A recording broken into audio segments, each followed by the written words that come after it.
Hola amigos, un gusto de saludarlos en esta segunda lección sobre el libro del Apocalipsis, este libro tan impactante que tenemos en la Biblia y que despierta en nosotros gran curiosidad por querer saber cuál es la verdad acerca de esos misterios que están allí escritos bajo revelación divina.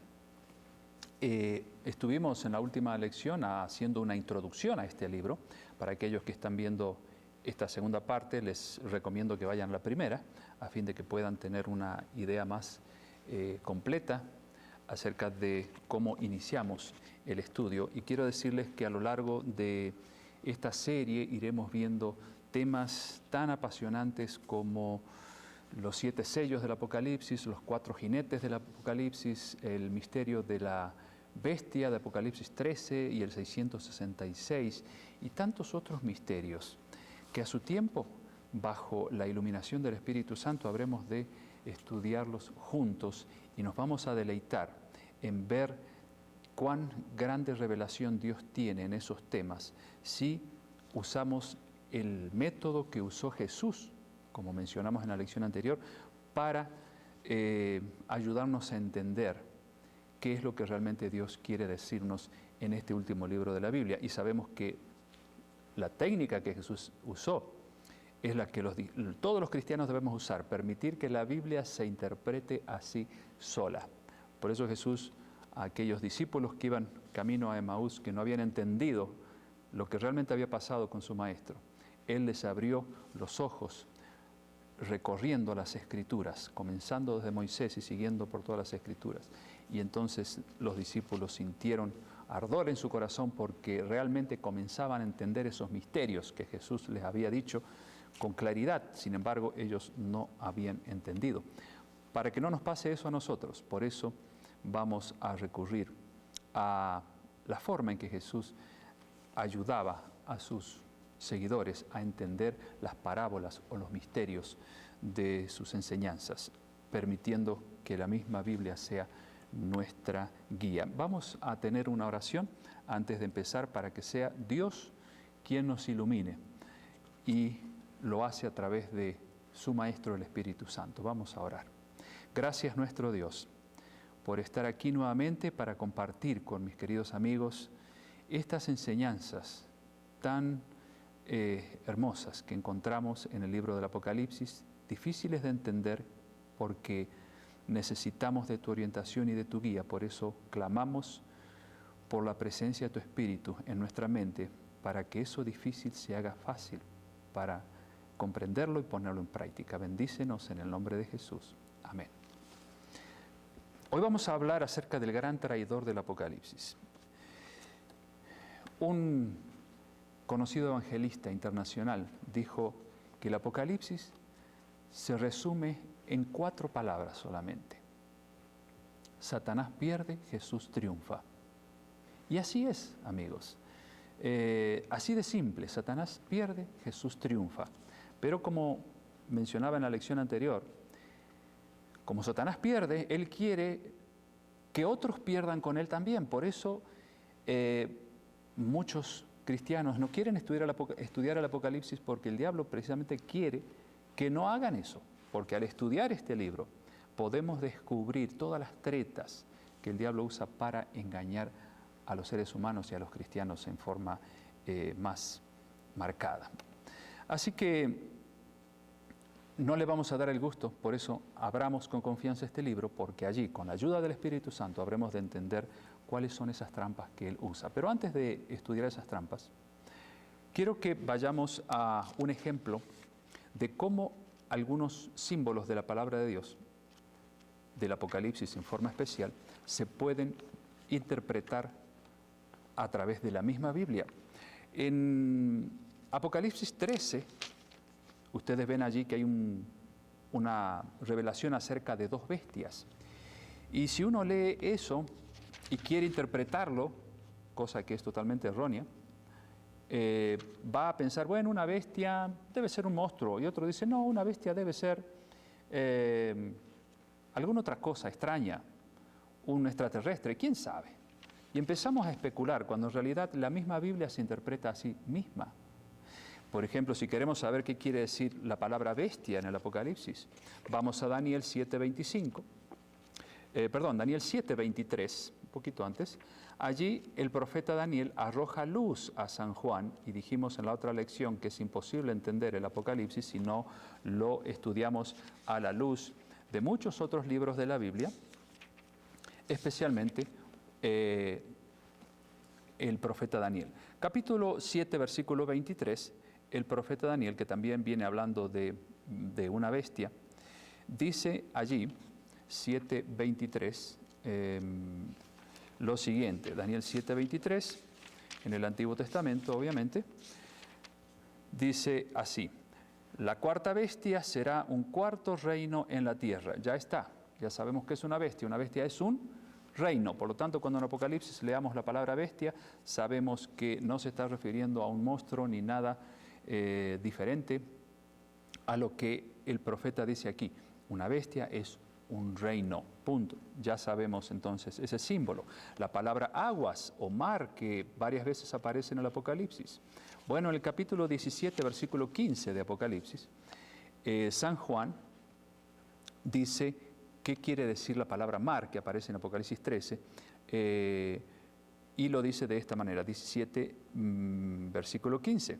Las aguas que has visto donde la ramera se sienta son pueblos, muchedumbres, naciones y lenguas. Es decir, cuando veamos la palabra mar en el Apocalipsis, es símbolo de naciones, muchedumbres, lenguas y reinos. O sea, se nos está hablando de un continente o de un país donde hay lenguas, reinos y mucha gente, obviamente. Entonces, mar y aguas, el mismo San Juan lo explica. Hay símbolos que San Juan los descifra, hay otros que los descifra el profeta Daniel. Ezequiel 4:6, si ustedes quieren, podemos ver también cómo se interpreta a la luz de la Biblia la expresión días proféticos, porque vamos a estudiar acerca de los 1260 días proféticos, también de los 2300 días, pero esos días en el lenguaje profético no se deben entender como días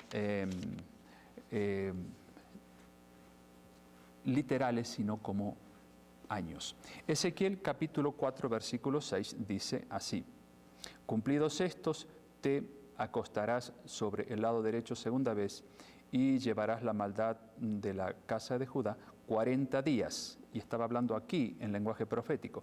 Día por año te lo he dado. Entonces, amigos, cuando veamos la expresión 1260 días, muy común en el Apocalipsis, entendamos entonces que esos días no son días literales, sino años. Se cuentan como años. Bueno, algunas llaves que hemos usado para que podamos ver de qué forma se puede interpretar algunos de los símbolos. Hay muchos más, obviamente, que iremos descifrando a lo largo del estudio, pero siempre recurriendo a lo que Dios dice aquí, no a lo que a nosotros nos parece. El gran traidor desenmascarado por el Apocalipsis, obviamente, es el gran enemigo de Dios. En el Apocalipsis se menciona a Satanás de diferentes maneras unas 55 veces. Pero ¿saben cuántas veces se menciona a Jesús de diferentes otras maneras en el Apocalipsis? Hay alrededor de 250 referencias a la persona maravillosa de Jesús en el Apocalipsis. Por lo tanto, podemos decir con toda confianza, amigos, que Cristo es el centro del Apocalipsis, porque es a Él al que se le dedica más tiempo, porque Él es el que nos quiere salvar, es el que finalmente derrotó a Satanás en la cruz y es el que volverá a buscar a su pueblo y llevarlo al reino de los cielos y finalmente destruirá a Satanás para siempre. Por lo tanto, el personaje central del Apocalipsis no es Satanás, tan solo 55 veces se lo menciona a Él, pero 250 veces se menciona al triunfador Jesús, aquel que ante el cual un día el mismo Satanás tendrá que postrarse y reconocerlo como Rey de Reyes y Señor de Señores. Vamos a Apocalipsis capítulo 12, la mujer y el dragón. Allí hay una revelación que un día vamos a estudiar con más detenimiento. Vamos a leer algunos versículos de este capítulo 12, versículo 7 en adelante. Dice allí San Juan: después hubo una gran batalla en el cielo. Miguel y sus ángeles luchaban contra el dragón. Y luchaban el dragón y sus ángeles, pero no prevalecieron y se halló ya lugar para ellos en el cielo. Y fue lanzado fuera el gran dragón, la serpiente antigua, que se llama Diablo y Satanás, el cual engaña al mundo entero. Fue arrojado a la tierra y sus ángeles fueron arrojados con él. Aquí San Juan nos presenta un panorama de lo que aconteció con aquel ángel que se rebeló en cierta ocasión contra Dios. Hubo una lucha finalmente, una batalla, dice aquí, entre Miguel y sus ángeles, y luchaban contra el dragón y sus ángeles también. ¿Quién es Miguel aquí?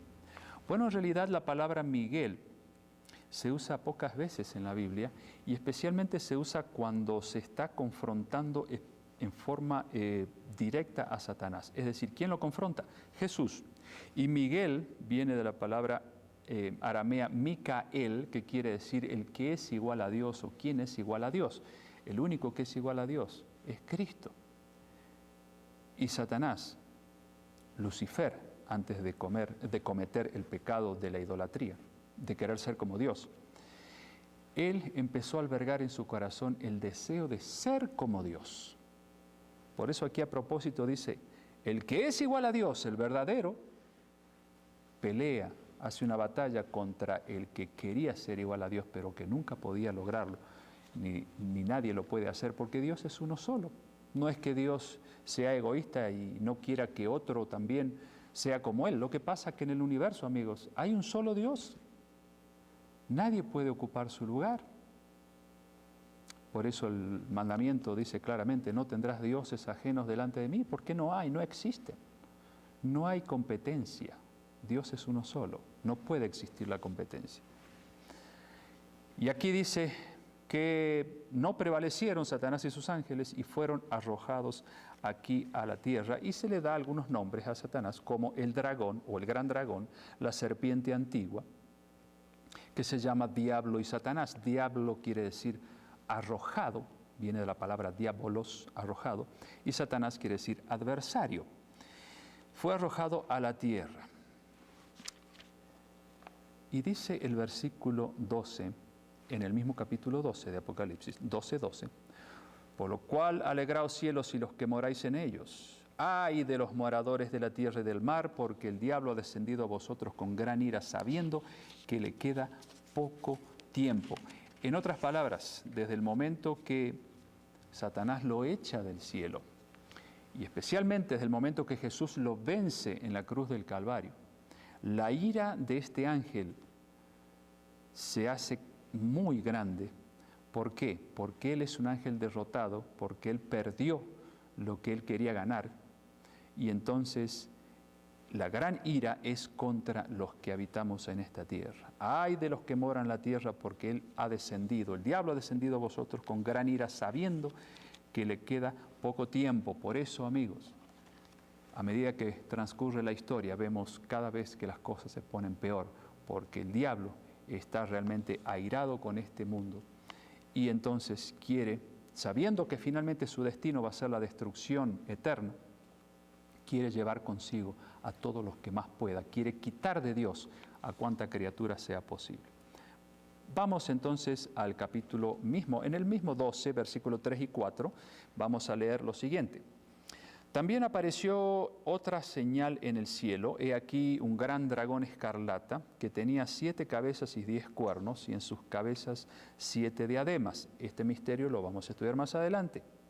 Versículo 4. Y su cola arrastraba la tercera parte de las estrellas del cielo y las arrojó sobre la tierra.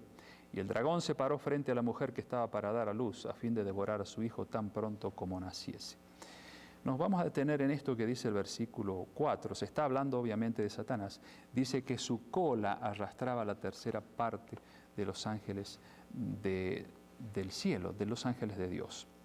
De acuerdo a un texto que está en el libro de Isaías, la cola, creo que es el capítulo 9 de Isaías, se habla de que la cola es el engaño. En otras palabras, aquí la cola está usada como un símbolo del engaño que Satanás utilizó para poder engañar, valga la redundancia, a los ángeles de Dios. Y dice que la tercera parte de los ángeles de Dios los tiene Satanás. Esto nos indica, amigos, que el tiempo en que Lucifer o Satanás estuvo allí en el cielo albergando ese pecado en su corazón no fue corto, porque para llegar a engañar la tercera parte de los ángeles de Dios se necesitó bastante tiempo. Esto nos habla también de la misericordia que Dios tuvo con aquel ángel, que de paso era un ángel muy especial que pertenecía a la clase de los querubines. Están los querubines, los serafines y los ángeles comunes. Él era un querubín, era como un primer ministro de Dios, estaba muy cerca del trono de Dios. ¿Será que por eso él quiso ocupar el lugar de Dios? Le gustó la idea, ¿no? La tercera parte de los ángeles, así que requirió bastante tiempo hacer este trabajo lento de llenarles la cabeza a los ángeles de Dios y engañarlos, hablándoles en contra de Dios. Dios finalmente tuvo que tomar la decisión drástica de expulsar y del cielo junto con sus ángeles, porque obviamente se corría el riesgo de que él continuara contaminando la mente de los demás ángeles santos. Por esa razón Dios lo tuvo que expulsar. Vamos a Isaías capítulo 14. Ustedes ven cómo ahora estamos utilizando el sistema que Jesús usaba para entender los misterios escritos en este sagrado libro. Isaías capítulo 14, allí se nos habla acerca de la pretensión de este ángel caído, que la mencioné recién, pero ahora lo vamos a leer en el profeta Isaías. Capítulo 14 de Isaías, el versículo 12. ¿Cómo caíste del cielo, oh lucero, hijo de la mañana? Cortado fuiste por tierra, es decir, echado, como dice en Apocalipsis. Tú que debilitabas a las naciones, tú que decías en tu corazón, subiré al cielo en lo alto junto a las estrellas de Dios, levantaré mi trono y en el monte del testimonio me sentaré a los lados del norte. Sobre las alturas de las nubes subiré y seré semejante al Altísimo. Esta era la pretensión de Lucifer. De paso, Lucifer era el nombre del ángel perfecto, porque quiere decir portador de luz. Obviamente, después que pecó ya dejó de ser un portador de luz, sino de tinieblas. ¿Cómo caíste del cielo? Él quería ser semejante al Altísimo, pero dice el 15, mas tú derribado eres hasta el Seol, o sea, hasta el sepulcro, la tumba, a los lados del abismo. En otras palabras, esta tierra será la tumba de Satanás. Aquí es donde Satanás será destruido en forma definitiva. ¿Cuándo? Ese es motivo para un estudio más adelante. Veremos cuándo Satanás va a ser destruido. Así que por ahora vemos esta revelación de Isaías, donde dice claramente que este angelito malvado finalmente será destruido porque él quiso ocupar el lugar de Dios, incluso quiso tener su propio trono.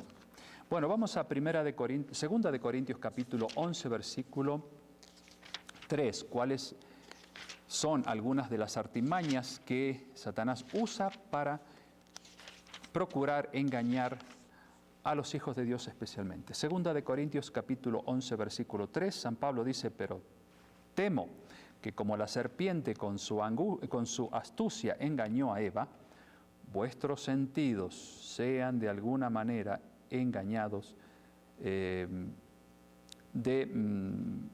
la sincera fidelidad, extraviados de la sincera fidelidad a Cristo. O sea, que Satanás procura entrar a través de las avenidas del alma, como le llamamos, ¿no? Nuestros 5 sentidos, para engañarnos. Por ejemplo, ¿cuáles son los sentidos que utilizó de Eva para engañarla?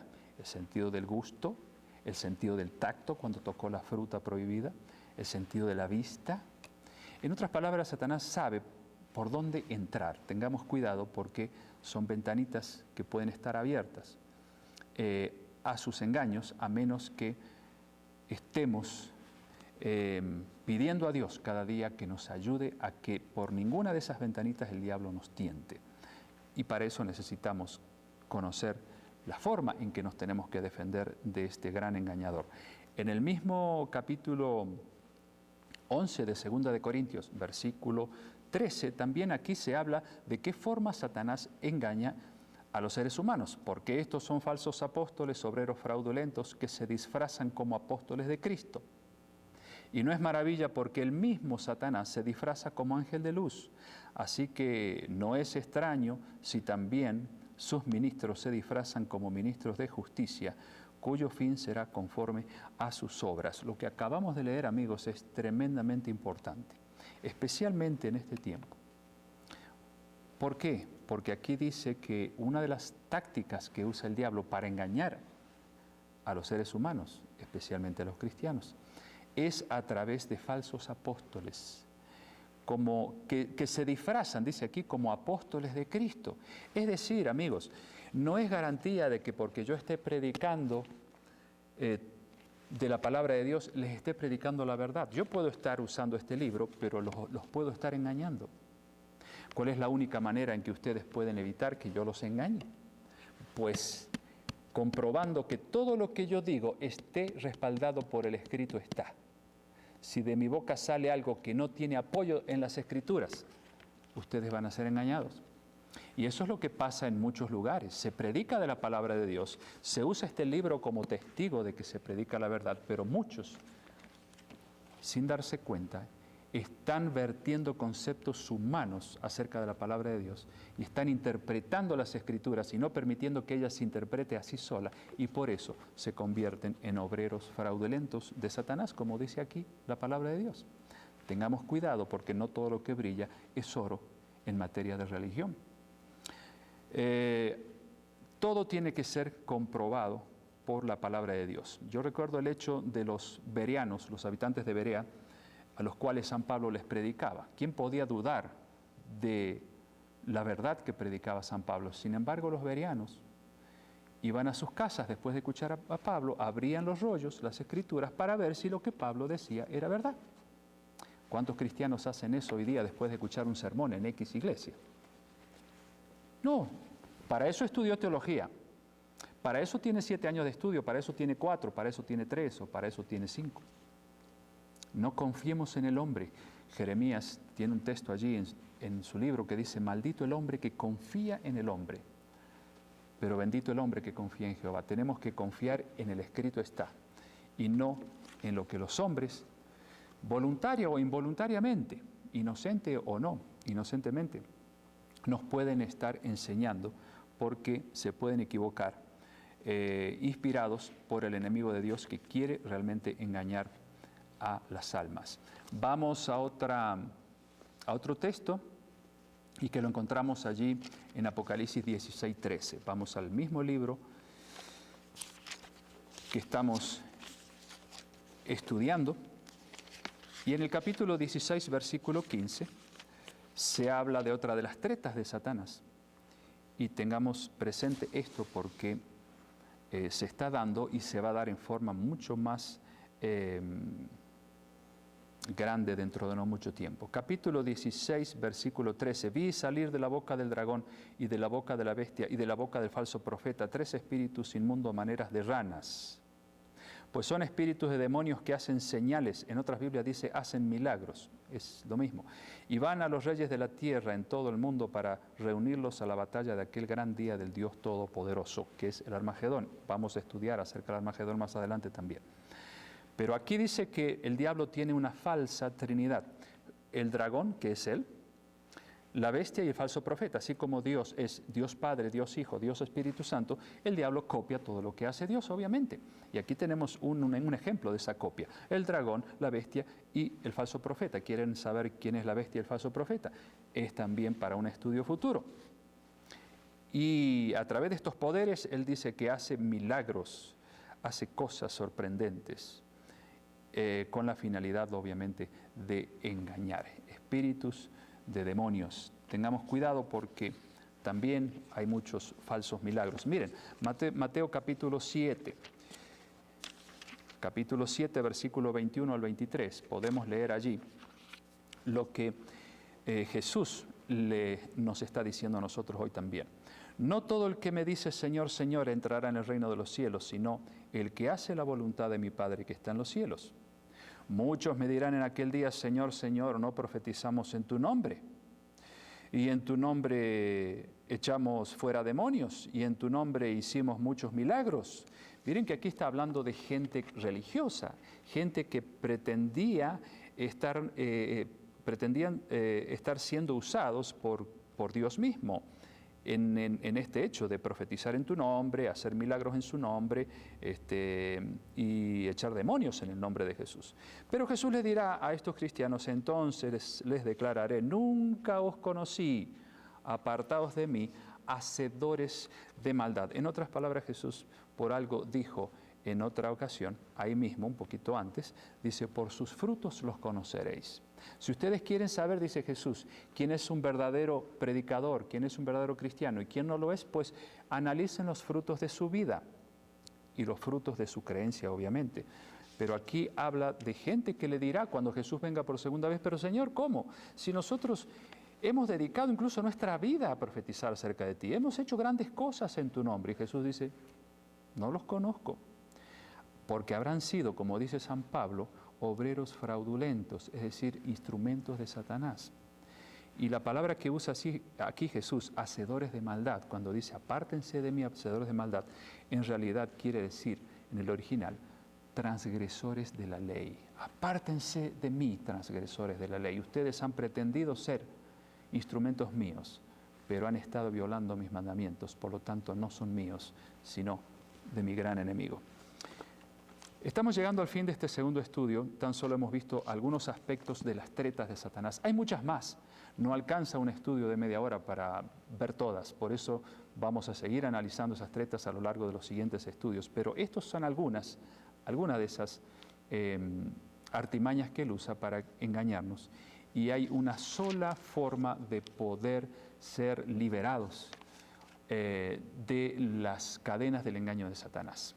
Jesús dijo en San Juan 5:39, escudriñad las Escrituras, o sea, escarben, estudien profundamente las Escrituras, porque ellas son las que dan testimonio de mí. Jesús se defendió de los engaños de Satanás allí en el desierto de la tentación, después de esos 40 días de ayuno. Con el escrito está. El diablo conoce las Escrituras mejor que nosotros, quizá. Y nosotros debiéramos conocer las Escrituras mucho mejor que él, para que cuando él venga con una insinuación, que muchas veces son insinuaciones sacadas de aquí, sepamos también nosotros responderle con el escrito está, enderezando lo que él tuerce de las palabras de Dios. ¿Queda claro? Por eso, aquí en Apocalipsis dice que los mártires, los que han muerto como mártires de Jesús, le han vencido a Satanás por medio de la palabra del testimonio que ellos tienen. Es decir, por medio de el escrito está. Esta es la espada del Espíritu, amigos, que necesitamos usar para que el enemigo no nos venza. Les dejo una tarea, un deber. Ahí en Efesios capítulo 6, versículo 11 al 18, podrán ver cuáles son las armas que el cristiano debe tener para vencer al enemigo. Básicamente menciona 3, entre otras: la oración, el estudio de la palabra de Dios y la testificación, es decir, el dar a conocer las maravillas que Dios nos ha dejado revelado en su palabra, para que otros abran los ojos y no caigan dentro de los engaños que el enemigo de Dios está tratando de sembrar en el corazón de mucha gente. Avanzaremos con la siguiente lección, que será tan apasionante como esta. Por ahora les dejo este estudio para que lo analicen juntos y vamos a terminar con oración, dando gracias a Dios porque tenemos a alguien que nos cuida y nos protege de las artimañas del enemigo y de las tentaciones que Él nos pone en nuestro camino. Vamos a orar. Querido Señor, gracias porque tú eres un Dios victorioso, porque Jesús venció a Satanás en la cruz del Calvario. Y Señor, nosotros, si nos aferramos a tu palabra y a tu poder, también podemos ser más que vencedores. Ayúdanos para que a través de tu palabra sepamos enfrentar el error con la única verdad que tú nos has dejado revelada en este sagrado libro. Bendice a mis amigos, en el nombre de Jesús. Amén.